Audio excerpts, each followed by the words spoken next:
नमस्कार दोस्तों, स्वागत है आप सभी का आपके अपनी प्रोग्रेस एजुकेशन के यूट्यूब चैनल पर। मैं पूनम यादव। आज की वीडियो दोस्तों हमारी सामान्य हिंदी की है, जिसमें हम मॉक टेस्ट को पढ़ने वाले हैं और ये पार्ट 15 है। तो दोस्तों आज की इस वीडियो में भी हम बहुत ही अच्छे अच्छे प्रश्नों को करने वाले हैं, तो वीडियो को पूरा एंड तक देखिएगा। वीडियो अच्छी लगे तो लाइक शेयर एंड सब्सक्राइब जरूर करिएगा। तो शुरू करते हैं बिना किसी देरी के आज की इस वीडियो को। तो पहला क्वेश्चन है आपकी स्क्रीन के सामने, निम्नलिखित में से कार्तिकेय का पर्यायवाची शब्द क्या है। तो दोस्तों कार्तिकेय के जो पर्यायवाची शब्द होते हैं, एक होता है कुमार, कुमार, सड़ानन, सड़ानन, शरभव और स्कंद। तो ये दोस्तों सारे ही जो शब्द हैं ये कार्तिकेय के पर्यायवाची शब्द है। तो हमें ऑप्शन में शरभव दिया है, तो यही हमारा आंसर करेक्ट हो जाएगा। प्रश्न नंबर 2 है, निम्नलिखित में से किस मुहावरे का अर्थ बात बदलने वाला है। तो दोस्तों जो बात को बदलते हैं, जो कुछ कहते हैं बाद में कुछ और कहते हैं, तो उनके लिए जो शब्द होता है वो होता है जीभ के नीचे जीभ होना। तो ऑप्शन सी हमारा आंसर करेक्ट हो जाएगा। कई बार हम भी किसी को कह देते हैं कि तुम अरे मुंह में तो जीभ के नीचे जीभ होना, यानी कि बात को बदलने वाला। तो इसका अर्थ होता है जीभ के नीचे जीभ होना। प्रश्न नंबर 3 है, जिन क्रिया विशेषणों का संबंध किसी उपवाक्य से होता है उसे डेड क्रिया विशेषण कहते हैं।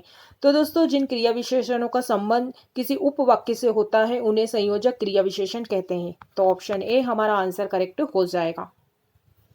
प्रश्न नंबर 4 है, निम्नलिखित में से उपयुक्त विकल्प का चयन कर रिक्त स्थान की पूर्ति कीजिए। भगवान बड़े दयालु हैं, डेश हम सबकी सुनते हैं। तो दोस्तों भगवान बड़े दयालु हैं, वे हम सबकी सुनते हैं। तो ऑप्शन ए हमारा आंसर करेक्ट हो जाएगा। प्रश्न नंबर 5 है, निम्नलिखित में से कौन सी रचना रविंद्रनाथ टैगोर की नहीं है। तो दोस्तों जो पाथरदानी है यही क्या है, रविंद्रनाथ टैगोर की नहीं है। तो ऑप्शन बी हमारा आंसर करेक्ट हो जाएगा। प्रश्न नंबर 6 से शरारती एवं कठोरता डेड संज्ञा के उदाहरण है। तो दोस्तों ऐसे शब्द जिसे हम देख नहीं सकते हैं, छू नहीं सकते हैं, सिर्फ महसूस कर सकते हैं, तो वो क्या है, भाववाचक संज्ञा के अंतर्गत चली जाएंगे। जैसे यहाँ पर शरारती और कठोरता है, तो हम देख सकते हैं कि शरारती को और कठोरता को नहीं, हम सिर्फ क्या है महसूस कर सकते हैं। तो यहाँ पर जो संज्ञा होगी भाववाचक संज्ञा होगी। तो ऑप्शन डी हमारा आंसर करेक्ट हो जाएगा। ऐसे शब्द जो बुढ़ापा है, बचपन है, प्यार है, दुख है, इन सब जो होते हैं भाववाचक संज्ञा के अंतर्गत आते हैं। चलते हैं नेक्स्ट प्रश्नों की ओर। प्रश्न नंबर 7 है, निम्नलिखित में से यौगिक शब्द का चयन कीजिए। तो दोस्तों जो शब्द दो या दो से अधिक शब्दों से मिलकर बनता है उन्हें हम यौगिक शब्द कहते हैं। और यौगिक शब्दों की क्या है, हम संधि विच्छेद भी कर सकते हैं। तो यहाँ पर जो महेंद्र होगा यही क्या है, हमारा यौगिक शब्द होगा। तो महेंद्र, महाधन, इंद्र।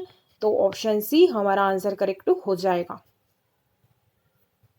प्रश्न नंबर 8 है, निम्नलिखित में से कौन सा शब्द यन स्वर संधि का सही उदाहरण नहीं है। तो दोस्तों जो इसमें महोज्ध है, महोज्ध जो है ये क्या है, वृद्धि स्वर संधि का उदाहरण है। तो यन स्वर संधि का उदाहरण ये नहीं होगा। तो ऑप्शन सी हमारा आंसर करेक्ट हो जाएगा। और दोस्तों यन स्वर संधि क्या होती है, जो य, र, ल और व के पहले यदि कोई आधा वर्ण लटका होता है वहां पर जो संधि होती है यह स्वर संधि होती है। चलते हैं नेक्स्ट प्रश्नों की ओर। प्रश्न नंबर 9 है, निम्नलिखित में से असंगत बेमेल शब्द का चयन कीजिए। तो दोस्तों प्रतिवेशी, पड़ोसी, प्रतिवासी, ये तीनों ही जो शब्द होते हैं ये क्या होते हैं, पड़ोस में रहने वाले, जो पड़ोस में रहते हैं, पड़ोस में रहने वाले को हम कहते हैं प्रतिवेशी, पड़ोसी, प्रतिवासी, पड़ोस में रहने वाले को। तो दोस्तों इसमें जो प्रेक्षागृह है, प्रेक्षागृह क्या होगा, राजाओं आदि के मंत्रणा करने का जो स्थान होता है उसे हम मंत्रणा गृह कहते हैं। तो ऑप्शन डी जो है यही क्या है, इन तीनों से बेमेल हो जाएगा।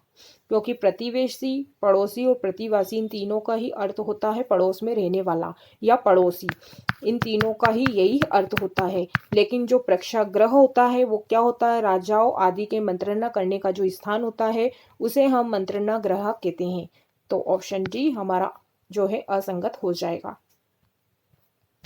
प्रश्न नंबर 10 है, निम्नलिखित में से रचना कागज ते कैनवास के रचनाकार कौन है। तो कागज ते कैनवास के जो रचनाकार है वो है अमृता प्रीतम। तो ऑप्शन ए हमारा आंसर करेक्ट हो जाएगा। प्रश्न नंबर 11 है, वाक्य है मेरे द्वारा प्रेमचंद्र का उपन्यास कर्मभूमि पढ़ा गया से संबंधित वाच्य है। तो दोस्तों यहाँ पर जो है कर्मवाच्य होगा, क्योंकि यहाँ पर क्या है, कर्म की बात हो रही है कि मेरे द्वारा प्रेमचंद्र का उपन्यास कर्मभूमि पढ़ा गया। तो यहाँ पर जो वाच्य होगा कर्मवाच्य होगा, तो ऑप्शन बी हमारा आंसर करेक्ट हो जाएगा। प्रश्न नंबर 12 है, निम्नलिखित में से शब्द के शुद्ध रूप का चयन कीजिए। तो अमावस्या, अमावस्या, अमावस्या, अमावस्या। तो यहाँ पर जो अमावस्या होगा वो होगा ऑप्शन बी वाला, जो ऑप्शन बी है यही हमारा क्या है, शुद्ध रूप हो जाएगा। प्रश्न नंबर 13 ये दिए गए वाक्य के लिए निम्न में से एक शब्द का चयन कीजिए। 16 वर्ष की लड़की, तो उसको कहते हैं षोडशी। तो ऑप्शन ए हमारा आंसर करेक्ट हो जाएगा। प्रश्न नंबर 14 ये निम्नलिखित में से कौन सा वाक्य उत्तम पुरुष सर्वनाम का सही उदाहरण है। तो दोस्तों उत्तम पुरुष में कौन कौन से वाक्य आते हैं, जैसे कि हम, मैंने, हमारा, हमने, हमारा, हमने, और हमें, और मैं। ये दोस्तों जितने भी शब्द हैं ये क्या है, ये उत्तम पुरुष के अंतर्गत आते हैं। मुझे, मुझको, तो इतने जो शब्द होते हैं सारे ही जो शब्द है उत्तम पुरुष के अंतर्गत आते हैं। तो इसमें जो उदाहरण होगा उत्तम पुरुष का वो होगा हम आगरा जाएंगे। तो ऑप्शन ए वाला जो आंसर है वो हमारा आंसर करेक्ट हो जाएगा। हम, हमें, हमारा, हमने, मुझे, मैं, मुझको, ये जितने भी शब्द हैं ये सारे ही उत्तम पुरुष के अंतर्गत आते हैं। चलते हैं नेक्स्ट प्रश्नों की ओर। प्रश्न नंबर 15 निम्नलिखित में से कौन सा वाक्य उपसर्ग का प्रयोग कर नहीं बनाया गया है।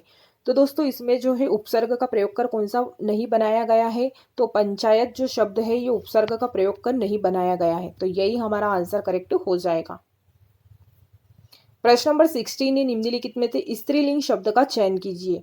तो दोस्तों स्त्रीलिंग जो शब्द का जो चयन करना है हमें, तो ये हो जाएगा इंद्राणी।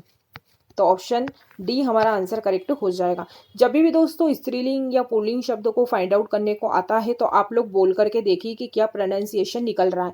जैसे कि लघु कैसी हम बोलते हैं कि हम कहते हैं लघु कैसा है, वरुण कैसा है, ज्येष्ठ कैसा है, लेकिन हम कभी कहते हैं कि इंद्राणी कैसा है, हम कहते हैं इंद्राणी कैसी है। तो इसके क्या है, प्रोनाउंसिएशन से ही क्या है हमें क्लियर हो रहा है कि जो ये शब्द है ये कैसा शब्द है, स्त्रीलिंग शब्द है।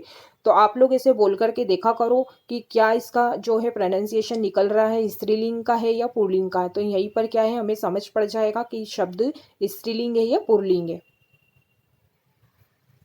प्रश्न नंबर 17 है, निम्नलिखित में से किस लोकोक्ति का अर्थ उम्र कम बुद्धि अधिक होना है।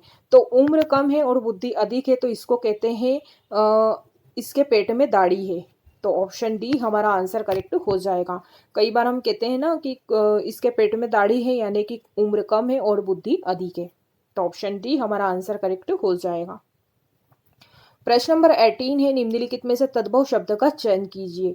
तो तद्भव जो शब्द होगा वो होगा लाख। तो ऑप्शन सी हमारा आंसर करेक्ट हो जाएगा।